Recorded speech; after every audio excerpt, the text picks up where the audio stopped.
Assalamualaikum warahmatullahi wabarakatuh. Selamat pagi anak-anak, apa kabar hari ini? Semoga hari ini kita semua selalu dalam keadaan sehat walafiat. Amin amin ya robbal alamin. Oke anak-anak, hari ini kita akan belajar organ gerak hewan dan manusia. Subtema 2, manusia dan lingkungan, pembelajaran 5. Macam-macam otot manusia dan fungsinya. Anak-anak, kalian dapat perhatikan gambar seorang petani yang sedang mencangkul sawah. Wah, hebat sekali Pak Bejo itu, sudah tua tetapi masih kuat mencangkul.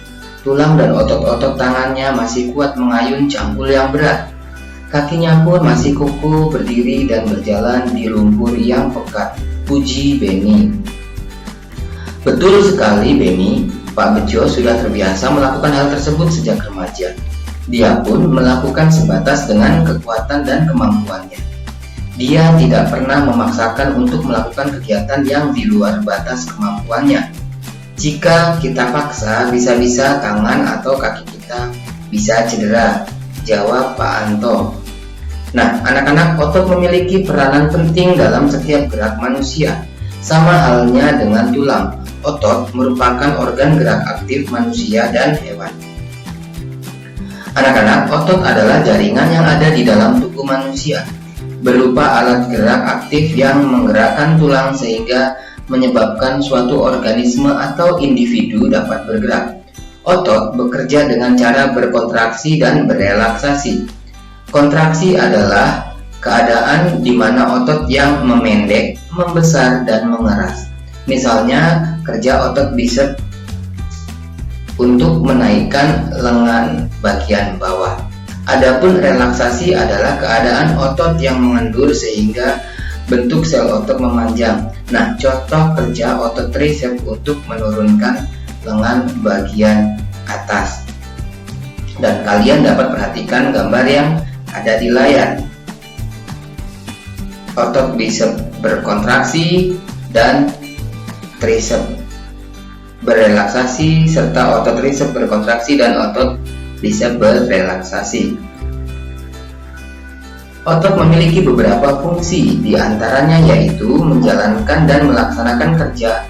Contohnya yaitu berjalan, mengangkat dan memegang, lalu menggerakkan jantung, mengalirkan darah yang terdiri atas zat-zat yaitu nutrisi, oksigen, dan lain-lain. Nah, anak-anak, berdasarkan susunannya, otot dapat dikelompokkan menjadi 3 macam, yaitu ada otot lurik, ada otot polos, dan otot jantung. Yang pertama yaitu otot lurik. Otot lurik adalah otot yang menempel pada rangka tubuh manusia yang digunakan dalam pergerakan. Otot lurik adalah otot yang bekerja di bawah kesadaran. Otot lurik juga dinamakan dengan otot rangka karena menempel pada rangka. Dinamakan otot lurik karena adanya sisi gelap dan terang yang berselang-seling. Otot lurik tersusun atas serabut-serabut otot atau myofibril berinti banyak.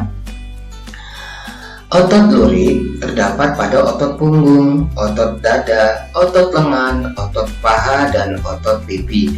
Nah, ciri-ciri otot lurik yaitu bentuk silindris dengan garis gelap terang, melekat pada rangka, bekerja secara sadar dengan perintah otak, cepat dan mudah lelah, bentuk yang panjang dan memiliki banyak inti sel atau multisel. Kemudian mempunyai pigmen myoglobin, inti sel yang berada di tepi. Lalu berikutnya yaitu otot jantung. Otot jantung adalah otot yang bekerja secara terus-menerus tanpa istirahat atau berhenti. Otot jantung merupakan perpaduan antara otot lurik dan otot polos. Karena adanya persamaan yang ada pada otot jantung, misalnya memiliki sisi gelap terang dan inti sel yang berada di tengah.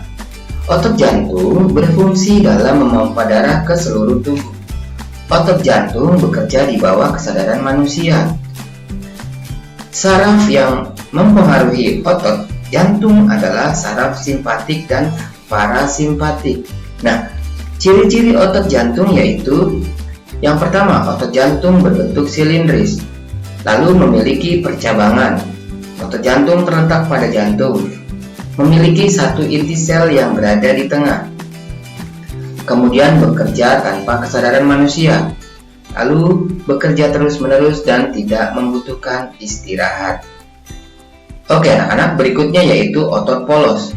Anak-anak, otot polos adalah otot yang bekerja tanpa kesadaran kita yang dipengaruhi oleh sistem saraf tak sadar atau saraf otonom. Otot polos dibentuk oleh sel-sel yang berbentuk gelondong, di mana kedua ujungnya runcing dan mempunyai satu inti sel.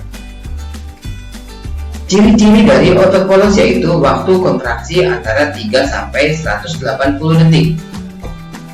Bentuk dari otot polos adalah gelondong, terletak pada organ dalam, memiliki satu inti sel yang berada di tengah.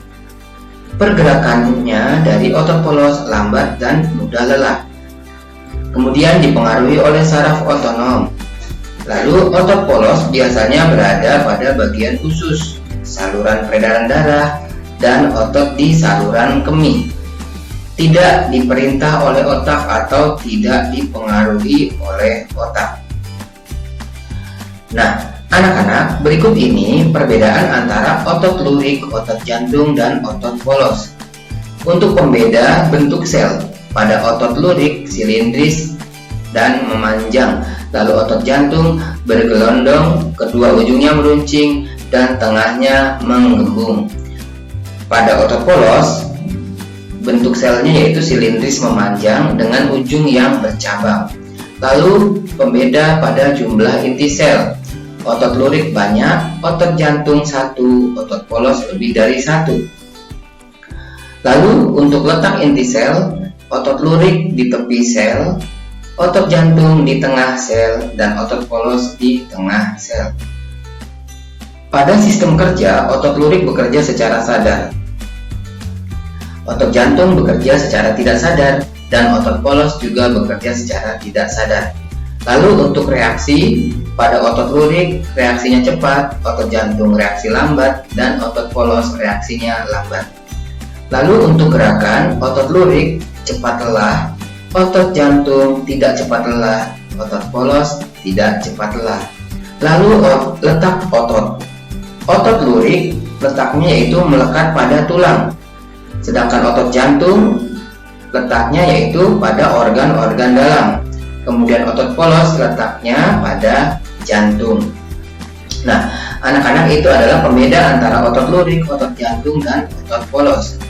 Dengan mengetahui bermacam-macam dan fungsi otot dalam tubuh manusia, maka kita jadi tahu betapa pentingnya peran otot dalam kehidupan manusia. Kalian dapat baca dan simak paragraf berikut ini. Otot manusia.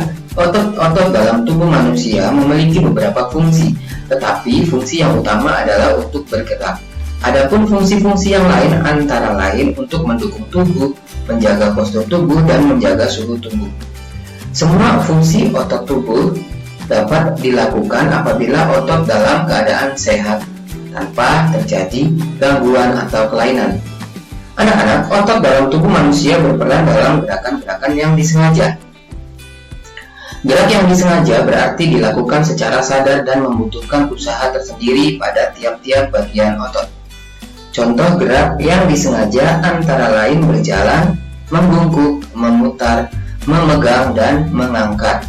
Selain itu, otot dalam tubuh manusia juga berperan dalam gerakan manusia yang tidak disengaja. Gerak manusia yang tidak disengaja adalah gerakan yang terjadi secara otomatis. Contohnya yaitu gerak yang tidak sengaja antara lain pernapasan, gerak pencernaan, makanan melalui sistem pencernaan, dan detak jantung.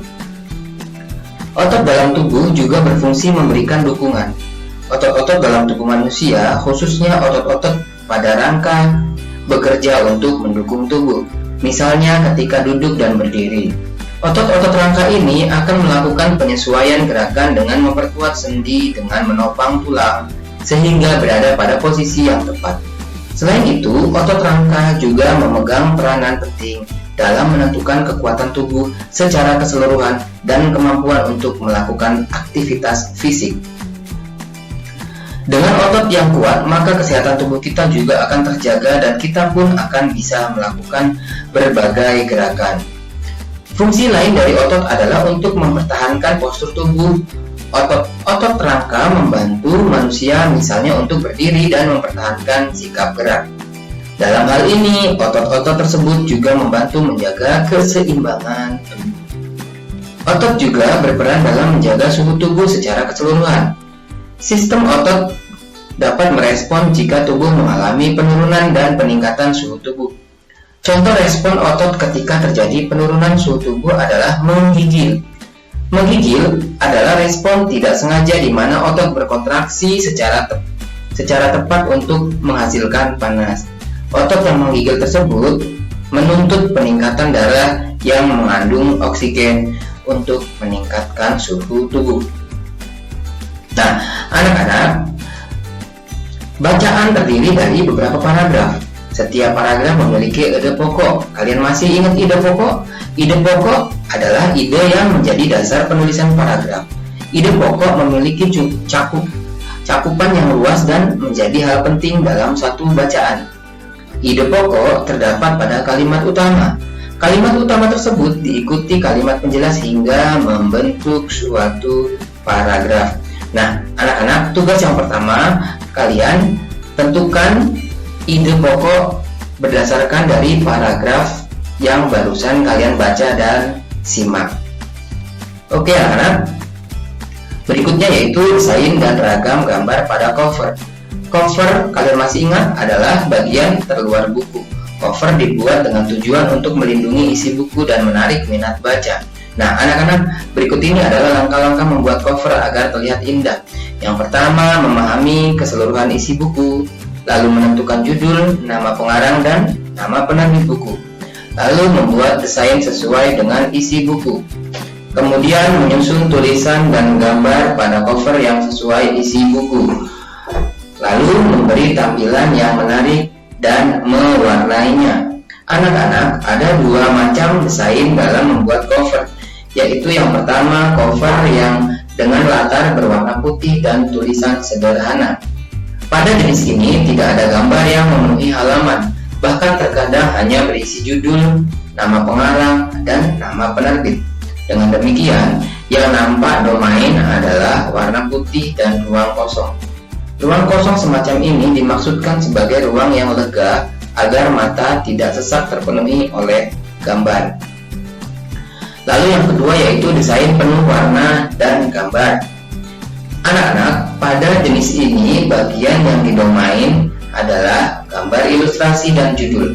Selain itu juga disajikan permainan warna yang mencolok dan bervariasi. Oke anak-anak, sampai di sini materi kita hari ini. Sampai jumpa lagi pada materi-materi berikutnya. Wassalamualaikum warahmatullahi wabarakatuh.